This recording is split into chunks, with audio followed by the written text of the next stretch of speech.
미래 세상을 갔다 왔다고 말하는 사람들이 있다. 하지만 그들이 주장한 시기가 서로 달라서 그냥 허위로 여길 때도 많다.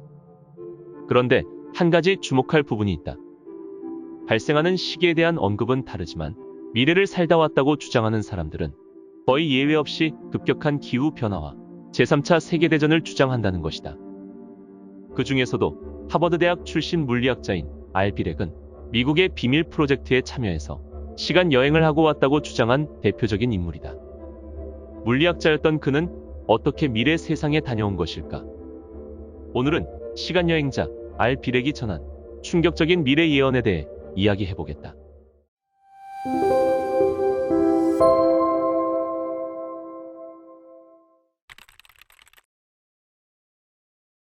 제2차 세계대전이 한창이던 시기, 당시 독일의 잠수함과 전투함들은 막강한 기술력을 자랑했고 이 때문에 미국과 연합국은 어려운 상황에 처해 있었다. 이러한 상황에서 미국은 자신들의 전투함이 독일의 레이더에 발각되지 않을 수 있는 방법을 찾아야 했다. 그리하여 미국은 필라델피아 실험을 실시하게 된다. 필라델피아 실험은 강력한 전압을 발생시키는 변압장치인 테슬라 코일을 이용해서 물체에 막대한 전기를 흘려보내 특수한 자기장을 형성시켜 전투함들이 레이더에 발견되지 않도록 하는 스텔스 계획 실험이었다. 때는 1943년 10월 28일 펜실베이니아주 필라델피아 앞바다에서 미 해군의 엘드리치함을 대상으로 제3차 필라델피아 실험을 실시했다. 이 실험은 아인슈타인, 테슬라, 폰 노이만 등 당대 최고 과학자들의 주관하에 실시되었고 알 비렉은 엘드리치함의 전기 전문병으로 승조하여 실험에 참여하게 된다. 이날 실험 장치를 가동하자마자 탑재된 테슬라 코일은 강력한 자기장을 발생시켰고 계획대로 엘드리치함은 레이더에 감지되지 않았다.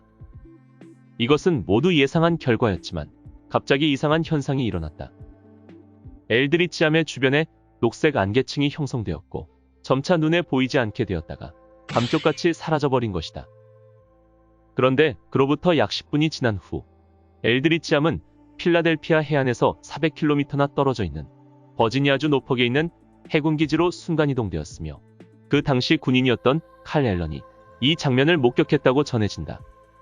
전류를 끈 차 배는 다시 나타났는데 당시 전함에는 총 181명이 탑승하고 있었지만 그 중에서 오직 21명만이 생존해 있었다. 함정 안에서는 40명의 사망자가 발견되었고 나머지 120명의 승조원들은 감쪽같이 사라지거나 일부는 벽이나 기둥, 바닥 등과 융합해 끔찍하게 녹아내리고 있었다. 그리고 21명의 생존자들은 정신 이상 증세를 보이기까지 했다. 이렇게 참담한 결과를 맞이한 필라델피아 실험은 당시 미국 정부가 극비사항으로 지정해 철저히 은폐했다. 그로부터 약 45년의 시간이 지난 1988년이 되어서야 알 비렉은 엘드리치함에서 자신이 겪었던 모든 일들을 책으로 써서 세상에 공개했다. 그는 엘드리치함이 투명해졌다가 순간이동을 하고 다른 차원으로 가서 외계인을 만났다가 마침내 시간여행을 했다고 주장했다. 알 비렉은 1984년, 2137년, 2749년 3시간대에 살다가 왔다고 했으며 그곳에서 2년의 시간을 보내고 다시 1943년으로 돌아올 수 있었다고 했다. 가장 먼저 1984년으로 시간여행을 하게 된 알 비렉은 한밤중 엘드리치함에서 내려 군사시설의 내부로 보이는 곳에서 한 사람으로부터 여기는 40년 후인 1984년이라는 말을 듣게 된다. 지하의 시설은 거대했으며 큰 컴퓨터가 있었고 1943년에는 존재하지 않았던 전자기계들을 보며 처음엔 반신반의하던 알 비렉은 자신이 정말 시간여행을 했다는 것을 깨닫게 된다. 그가 45년이나 지난 뒤에야 이러한 사실을 공개한 이유는 필라델피아 실험의 후속 연구인 몬탁 프로젝트 때문이라고 했다. 몬탁 프로젝트는 시간과 공간 이동을 포함한 외계 기술을 실험했던 미국의 비밀 프로젝트였다. 몬탁 프로젝트는 알 비렉에 의해서만이 아니라 미국 몬탁 해변에서 희귀 생명체가 발견되면서 세상에 알려지게 되었다. 몬탁 프로젝트라는 책의 저자 프레스턴 니콜스에 의하면 몬탁 괴물은 미국 정부가 비밀리에 추진한 실험에서 사용된 동물이 실험 도중 잘못된 변형을 일으켜 생긴 동물이라고 했다. 그는 자신이 1980년대에 직접 몬탁 프로젝트의 실험자로 참가했다고 했으나 미국 정부는 아직까지도 몬탁 프로젝트 실험 자체를 부인하고 있다. 해당 프로젝트가 중단된 이후 알비렉은 필라델피아 프로젝트와 몬탁 프로젝트에 관련된 모든 기억을 잃게 되었다고 했다. 그렇게 알비렉은 45년간 기억을 잃은 채 살다가 어떠한 일을 계기로 기억을 서서히 떠올리게 되면서 자신이 겪은 일을 책으로 출간하게 된다. 1988년에 출간된 알비렉의 책은 처음에는 큰 주목을 받지 못했다. 그의 주장이 터무니없다고 여겨졌기 때문이었다. 하지만 2011년 그가 84세의 나이로 사망하자 그의 책은 갑자기 인기를 끌게 된다. 그가 1988년도에 쓴 책의 내용이 점점 현실이 되어가고 있었을 뿐만 아니라 필라델피아 실험이 사실이었다고 주장하는 이들이 나타나면서 알비렉의 책이 다시 주목받기 시작한 것이다. 에드워드 카메론과 앤드류 박사 또한 필라델피아 실험 당시 자신들도 엘드리치암에 탑승해 있었다고 주장한 것이다.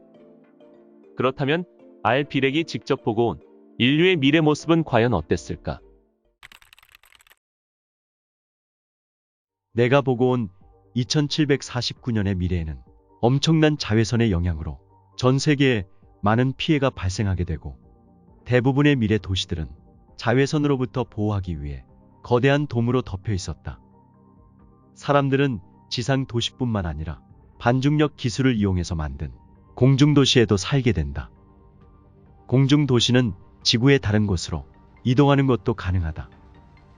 또한 지구 반대편으로 순식간에 이동할 수 있는 자동 운송 머신이 개발되어 자신이 원하는 곳을 빠르게 갈 수 있는 편한 세상이 된다. 이 시대의 사람들은 물질에 대한 갈망이 없고 이성적인 사람들이었으며 매우 진화되어 있었다. 미래 세계에는 중앙본부에서 모든 일들을 컴퓨터로 통제하는 시스템으로 바뀐다. 사람들이 일을 하지 않아도 잘 살 수 있는 세상이었기 때문에 돈에 대한 욕심도 없었고 돈을 필요로 하지도 않았다. 미래에는 각 나라를 통제하는 정부도 존재하지 않으며 군대도 없었다. 2749년은 타임머신 기술이 있지만 엄격하게 사용이 통제되고 있었다.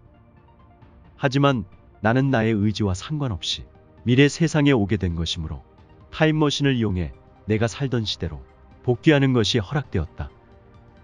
적중률이 뛰어난 많은 예언가들에 의하면 지구 극이동 이후의 세상은 하나같이 살기 좋은 세상이라고 했다는 점에서 알비렉이 보고 온 미래 세상과 유사한 점이 많다.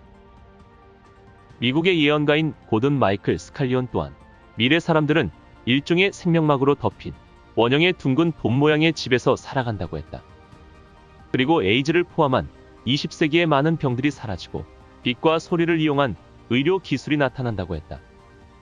스칼리온에 의하면 지구에는 하나됨으로 일컬어지는 보편적인 영적 신앙이 존재하게 되는데 그로 인해 평화의 세상이 도래하고 우주의 새로운 주기가 시작된다고 했다.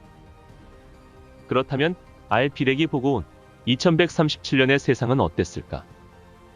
내가 보고 온 2137년에는 지구에 커다란 기후변화가 찾아오면서 대규모 지각변동이 곳곳에서 일어나 있었다. 지구의 해수면이 급격히 상승해 미국과 유럽의 해안선이 달라져 있었으며 세계의 많은 지역들이 바다에 잠겨 있었다. 이러한 천재지변으로 인하여 수많은 사람들이 사망했고 미래의 세계 인구는 크게 감소해 약 3억 명이 되었다. 이때 과거의 어떤 시점에서는 한 전쟁이 러시아, 중국, 미국, 유럽 사이에서 발발했다. 이로 인해 미국의 많은 도시들이 파괴되면서 미국은 완전히 붕괴되어 있었다. 또한 미국과 캐나다는 더 이상 국가로 언급되지 않았다. 미래의 의료 기술은 빛과 진동을 이용해서 사람을 치료했다. 알비렉이 보고 온 미래 세상은 다른 예언가들의 주장과 비슷한 부분이 많다. 한 가지 확실한 것은 그가 책을 썼던 1988년에는 상상도 할 수 없었던 인류의 미래 모습이었지만 기후변화와 해수면 상승이 심각한 문제로 떠오르면서 이제는 점점 현실이 되어가고 있다는 점이다. 대부분의 예언가들은 2030년에서 2040년 사이에 지구 극이동과 함께 인구가 갑자기 크게 감소한다고 주장한다. 특히 미국의 영능력자이자 예언가인 루스 몽고메리는 이렇게 말했다. 지축 이동 전에는 화산에서 폭발이 일어나고 그 다음에는 악성 전염병이 번지게 될 것입니다. 지구의 극이동은 자연 섭리로 지구 자체의 정화를 위한 필연적인 과정입니다. 지구의 극이동은 눈 깜짝할 사이에 마치 지구가 한쪽으로 넘어지는 것처럼 일어납니다. 지구는 본래의 공전 궤도를 이탈하여 요동칠 것이며 이때 살아남을 사람의 숫자는 1억 1명입니다. 루스 몽고메리는 마지막을 살아가는 지금의 인류에게 이렇게 경고했다. 인류가 영적인 진보를 위해 노력하지 않으면 수천 년 동안 기회는 다시 오지 않을 것입니다. 다음 시대는 인구가 격감해 육체를 가지고 다시 지상의 인간으로 태어날 기회가 희박해지기 때문입니다. 이제 시간이 별로 없습니다. 사람들은 잃어버린 영적 세계와 정신적인 세계를 되찾아야 합니다. 지구 극이동 이후의 세상에는 하나의 정부와 하나의 세계가 들어설 것입니다. 그때는 지구 전체의 구석구석을 우주선으로 여행할 수 있는 새로운 종류의 교통과 통신이 확립될 것입니다.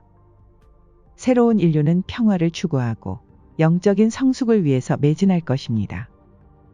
21세기는 신을 숭배하는 방법이 모두 일치하기 때문에 다시 없는 행복의 시간대가 될 것입니다. 루스 몽고메리가 주장하는 지구 극이동의 시기와 살아남는 사람의 숫자가 사실이라면 알비렉이 보고 온 미래는 지구의 극이동 이후 1억 명의 인구만 생존한 뒤 약 100년의 시간이 흐르고 어느 정도 세상이 수습되어 새로운 문명이 자리 잡고 전 세계 인구가 3억 명으로 늘어난 시대라고 볼 수 있다.